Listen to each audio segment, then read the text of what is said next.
Hello hello, bienvenue dans un nouvel épisode de Chaudron de pensée et dans une nouvelle vidéo YouTube. Je m'appelle Cyrine et aujourd'hui je vous emmène avec moi dans mon tourbillon de pensée.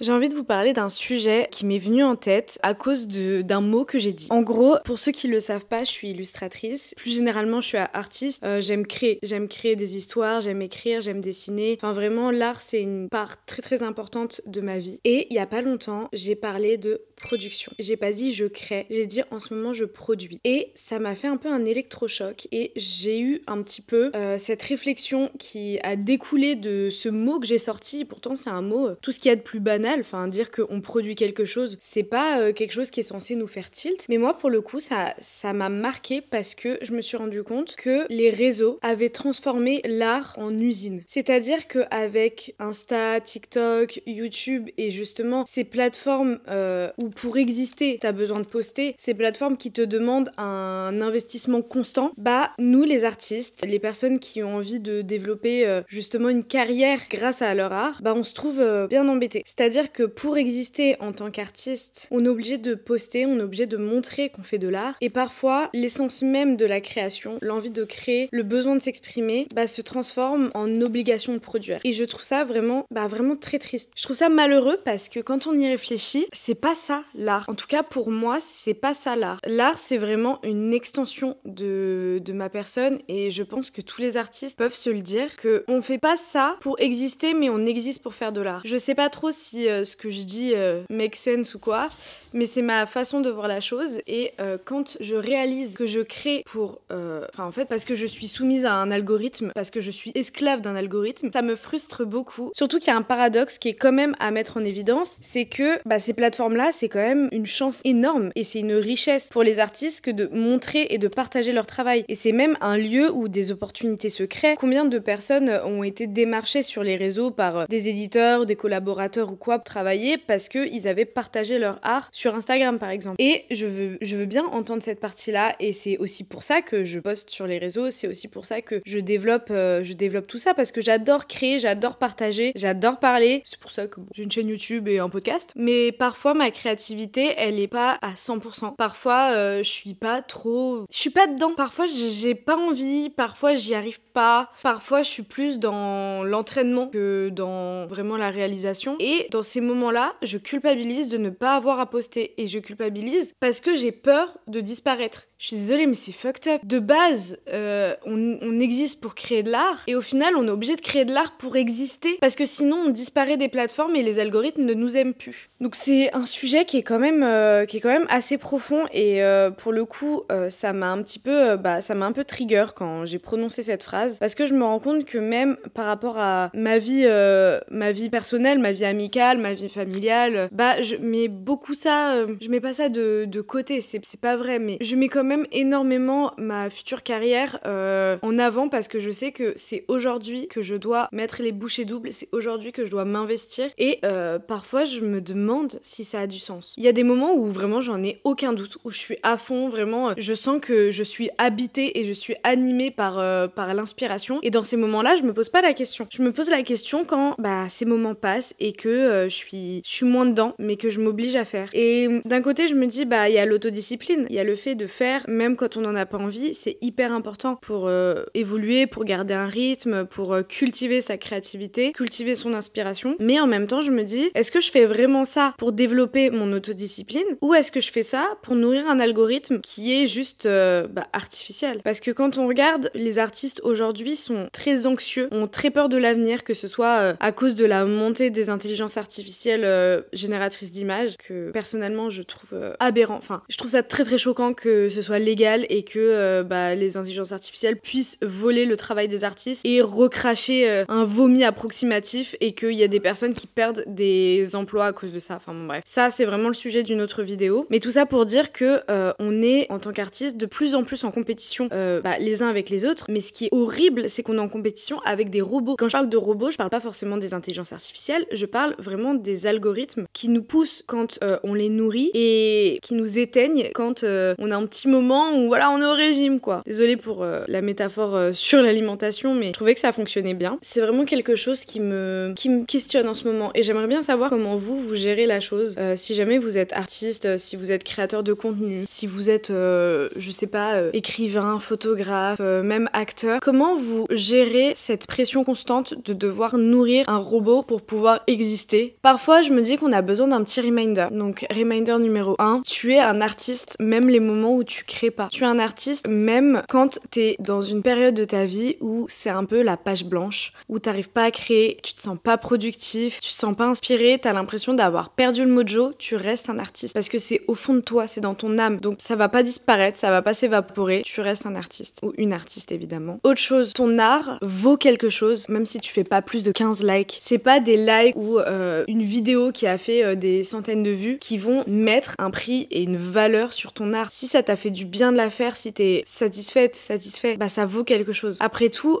la valeur d'une œuvre vaut ce que l'artiste estime qu'elle vaut. La phrase est un peu compliquée, mais dans l'idée, c'est tu donnes toi-même, tu estimes toi-même la valeur de ton œuvre. Évidemment, il y a un marché. Et je nie pas le marché, je nie pas l'offre et la demande, mais dans ton cœur, il faut que tu sois la première personne à donner de la valeur à ton art et tu existes même si ça fait 3 semaines, 1 mois, 2 mois, 6 mois que t'as rien posté sur les réseaux. Tu existes en tant qu'artiste même si personne ne voit ce que tu fais. Tu existes. C'est pas une course ou c'est pas un concours. C'est pas parce que t'as pas posté 3 fois par semaine pendant 6 mois de manière ultra rigoureuse que t'es pas un artiste, une artiste. Autre chose, créer, ce n'est pas produire. Tu as le droit de créer pour toi. Tu as le droit de créer pour le plaisir. Tu as le droit tout simplement de te faire kiffer et de ne jamais le partager. Tu as le droit de faire la chose pour toi. Et t'es tout autant un artiste et t'es tout autant légitime de faire de l'art même si tu le partages pas. Parce que c'est vrai que l'art c'est génial quand tu le partages et que ça touche des gens. Mais au final, la première personne à qui ça doit parler, c'est toi-même. C'est le créateur, la créatrice, l'artiste. Et autre chose, tu as le droit de prendre ton temps. T'as le droit d'étaler une œuvre dans le temps. T'as le droit de prendre ton temps avant de commencer une œuvre. Et t'as le droit de prendre ton temps entre 2 œuvres. T'es pas obligé. Créer, ce n'est pas produire. Créer, ce n'est pas produire. Je crie. Créer, ce n'est pas produire. Et je fais aussi cet épisode pour me réveiller un petit peu. C'est génial. Hein. J'ai plein d'ambitions, j'ai plein d'envies, j'ai plein de projets différents, que ce soit ma bande dessinée que je suis en train de faire. J'ai un roman aussi sur le côté.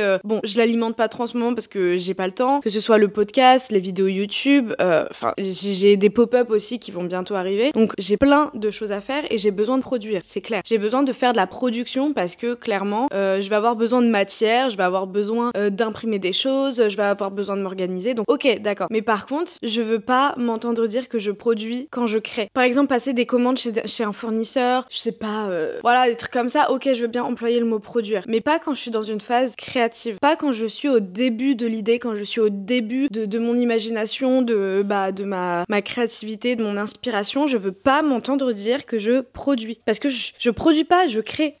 Et ça, je me dis peut-être que c'est un message qui va parler à d'autres artistes, à d'autres personnes qui se sont retrouvées dans ce cas-là. Je pense que je suis pas la seule, honnêtement, parce que on a tous grandi là avec les réseaux sociaux et on a tous vu un petit peu l'émergence des artistes des réseaux. Toutes les niches, on a des artistes qui sont très artistes d'internet. Vous voyez, on a les artistes d'Insta et tout. Et du coup, tout le monde s'est dit, c'est une bonne plateforme, c'est une bonne opportunité pour montrer mon art, pour essayer de créer une communauté, pour essayer aussi de me faire repérer par des professionnels. Et franchement, c'est un jeu qui est un peu vicieux, hein, parce que parfois, on respecte tous les codes. Vraiment, on fait des choses qui sont considérées comme acceptables et appréciées par l'algorithme, et qui en même temps nous correspond un minimum. Hein. Enfin, je dis pas qu'on fait ça que pour l'algorithme, on fait ça pour nous, mais on est obligé de respecter une certaine norme imposée par les plateformes, mais ça prend pas. Et c'est frustrant. Et le problème, c'est que parfois, quand ça prend pas, il y a un truc qui arrive, c'est le syndrome de l'imposteur. Ah, ce fameux. Celui-ci, il est à toutes les sauces. Vraiment, sauce béarnaise au poivre, ce que vous voulez, à toutes les sauces. Le syndrome de l'imposteur. Encore plus quand t'es une femme, encore plus quand tu viens d'une minorité, encore plus quand c'est dans un domaine, une branche de métier qui est pas facile, comme les métiers artistiques ou les métiers du divertissement, tout simplement. C'est compliqué parce que tu peux très très vite fonder ta valeur sur l'extérieur et pas sur ce que toi tu considères être bon, mais sur ce qu'on te renvoie. C'est-à-dire que tu peux avoir bossé de fou sur le montage d'une vidéo, t'as fait de l'acting dedans, t'as fait du montage, t'as fait vraiment attention à la qualité de ta vidéo, à tes plans, t'as tout fait. T'es hyper fière de ta vidéo et tu te dis ok, là je tiens la vidéo, si elle perce pas je comprends pas. Tu postes ton truc, t'es contente, t'es satisfaite, t'es au top. Et au final, tu dépasses pas les 200 vues, t'as 35 likes, un commentaire et tu sais très bien que soit c'est ta bestie, soit c'est ta sœur et tu te dis est-ce que c'était si bien que ça? Est-ce que j'ai du talent? Est-ce que j'ai assez travaillé? Est-ce que je vais un jour percer? Je vais un jour pouvoir vivre de mon art? Est-ce que je suis une artiste? Et en fait, c'est là où le problème se crée, c'est que on poste pour exister. On poste pour exister, mais le fait de poster ne suffit pas. Il faut que les autres valident ton post. Et ça se valide à coup de likes, de vues, de commentaires, de partages. En parlant de ça, n'hésitez pas, hein, abonnez-vous et tout, voilà. Que bon, je suis quand même sur une plateforme et j'ai quand même besoin de faire un petit peu grimper tout ça parce que on a des objectifs, on a des ambitions, hein, n'est-ce pas? Mais ouais, c'est vrai que c'est un petit peu compliqué parce que on a envie de faire, on a envie de bien faire et je trouve que ça part toujours d'une bonne intention. Je veux pas du tout diaboliser les réseaux sociaux et le fait de poster son art sur les réseaux. Je suis la première à le faire, j'adore ça et je vais continuer à le faire. Je parle vraiment du sentiment qu'on peut parfois éprouver à cause du côté malsain justement de poster pour exister et de produire pour les réseaux et ne pas créer juste par envie, par amour de son art. On peut créer pour plein de choses, hein. On peut créer pour un projet en particulier, on peut créer pour s'exprimer, on peut créer pour s'améliorer, mais la production c'est tellement en termes d'usine. Vous voyez ce que je veux dire? Il est là le problème, c'est que les mots, ils ont vraiment un poids, ils ont une énergie, ils ont une symbolique et quand tu utilises un mot qui de base est associé à l'usine pour parler de ton art, il y a vraiment un problème. Il y a vraiment un problème. Et j'espère vraiment que ce truc va un petit peu se régler, même si je pense que c'est plus une question d'équilibre. C'est pas quelque chose qui se réglera complètement. Du coup, ouais, je pense que c'est plus un équilibre à trouver entre le fait d'alimenter ces réseaux par plaisir et aussi un petit peu par nécessité, parce que faut bien que ça bouge, faut bien se nourrir, faut bien alimenter nos rêves, parce que c'est très bien de rêver, hein. Mais quand ça devient un projet, faut mettre quand même les choses en route. Donc, personnellement, je compte continuer dans cette lancée et je compte continuer à alimenter au final cet algorithme, mais c'est plus dans la façon de voir la chose. J'aimerais bien équilibrer mon approche de la chose. J'aimerais bien me dire que je ne suis pas obligée et que j'ai le droit par exemple de ne pas poster toutes les semaines une vidéo sur YouTube. Après, j'ai des engagements. Je sais que je veux poster un épisode de podcast par semaine, tous les dimanches. Si jamais j'ai pas le temps de faire un montage vidéo, c'est pas grave. Je ferai un épisode directement au micro, je vais même pas dire en voix off parce qu'il y aura pas d'image, mais je fais directement ça sur les plateformes de streaming et il y aura pas de vidéo sur YouTube. Si jamais j'ai envie de faire un vlog, c'est cool, mais j'ai pas envie de me sentir obligée de filmer toute ma vie. Ça, c'est vraiment un truc, genre, j'adore les vlogs, j'adore en consommer et je pense que j'aime beaucoup en faire puisque j'ai vraiment aimé faire le vlog d'Édimbourg. Je vous invite à le regarder puisque il est long, il est cool et je trouve que franchement pour une première vidéo j'ai d'aide, donc allez faire un petit tour là-bas. Enfin bon, tout ça pour dire que je vais travailler sur cet équilibre là. J'espère que vous, c'est pas quelque chose qui vous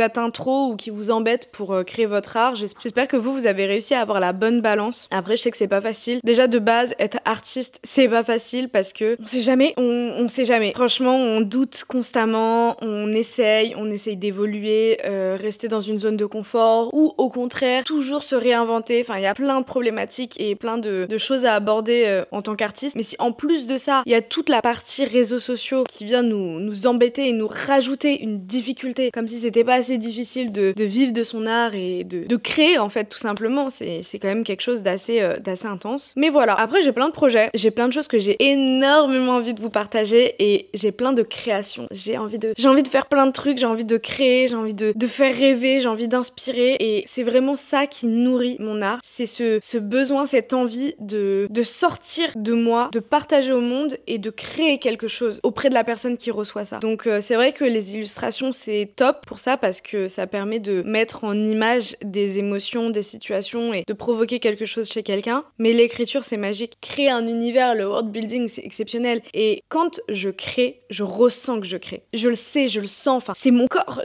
Franchement c'est hyper dur de l'exprimer, de le verbaliser, mais c'est quelque chose que je ressens, c'est là. Alors que quand je produis, je sens aussi que je produis parce que je vois ça comme un travail. Je vois ça comme une tâche à réaliser, à accomplir et c'est pas vraiment ça que je veux. En tout cas dans la partie création. C'est normal, à un moment donné, si jamais j'ai des clients, j'ai des choses à produire pour le coup par rapport à mon métier, c'est vrai que ça sera de la production, ça sera un métier, ça sera un travail. Mais quand je crée pour moi et pour le partage, c'est pas le sentiment que je vais avoir. Donc c'est pour pour ça qu'il faut que je fasse attention à mon ressenti, aux mots que j'utilise et à tout ça quoi. Donc aujourd'hui c'était un épisode qui était beaucoup plus introspectif. Il n'y a pas énormément de conseils ou de bons plans ou de tips ou quoi. C'est vraiment quelque chose que j'avais envie de vous partager et j'avais surtout envie et besoin de savoir si il y avait d'autres personnes comme moi dans cette situation, s'il y avait d'autres artistes qui se questionnaient par rapport à ça, parce que je me doute que je suis pas seule dans cette situation et que j'aimerais beaucoup échanger avec